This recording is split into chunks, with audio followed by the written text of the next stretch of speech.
are the strength requirements for building up power and strength for a muscle up. You want to be able to do at least one pull-up, and if you can't do a pull-up yet, you can start on the lat pull machine.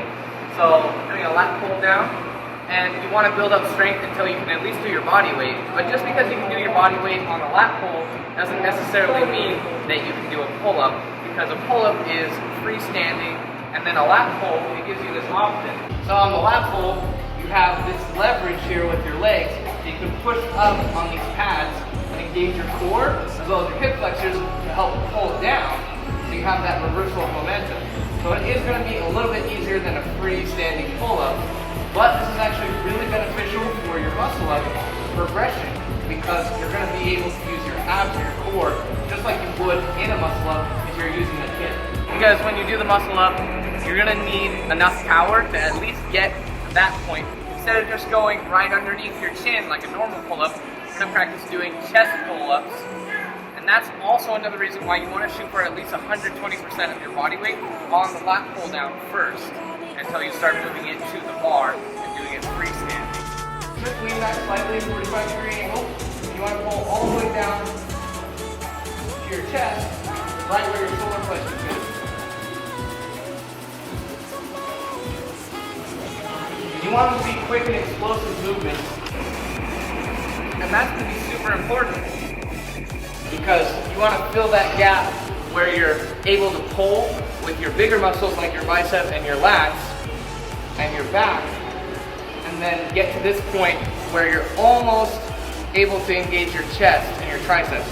There's a small spot where you're using mostly your serratus muscle, which is in front right here. And so in order to kind of get enough power and oomph to not use that one quite as much, you're going to want to pull explosively. And that's for an explosive muscle up. Of course, if you're doing one of those really slow ones, then you're going to want to build your serratus up a ton. And you're going to be wanting to do straight arm pull down.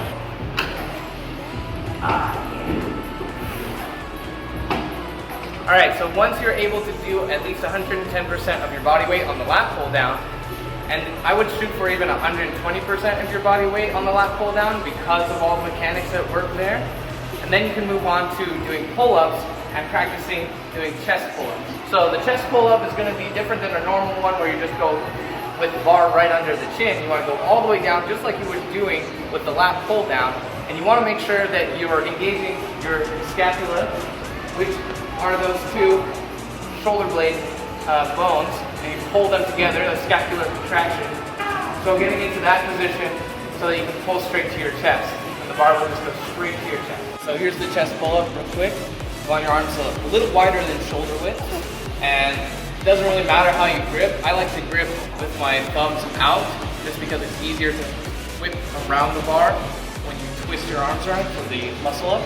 So that's how I like to practice these chest pull-ups. You don't want to have any swing when you start. If you need a little bit of swing, that means that you need to go back to the lat pull and build more strength on the lat. Okay, so the next progression is a weighted chest pull-up. So I would suggest just starting with like 5 or 10 pounds and then go up from there. So every week increase like 5 pounds. You want to be doing these exercises like once or twice a week if possible. And really you only need at least like 5 reps because you are training for something that's strength-based. So 3 to 4 sets of 5 reps. And you're just going to do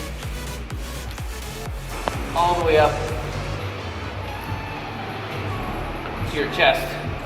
Now, what you want to do after you get to doing weighted pull-ups, now you can start adding in the part where you whip your legs back behind you and start to try and do a little muscle up. When you start the muscle up, it's important to push your arms backwards and your chest forwards before you start to pull. So that's going to help the momentum go in the direction that you want.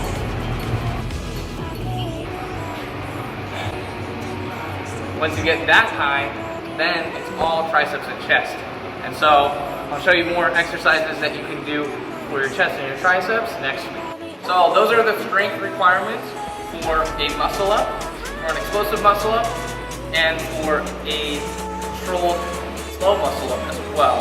I'm going to be doing more videos about how to start doing kip-ups, and it's going to be easier to do the muscle up with a little bit less strength so that you can practice the movement as well.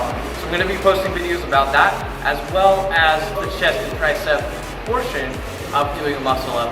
So be sure to click the subscribe button and the little bell so that you get notifications for my videos coming out.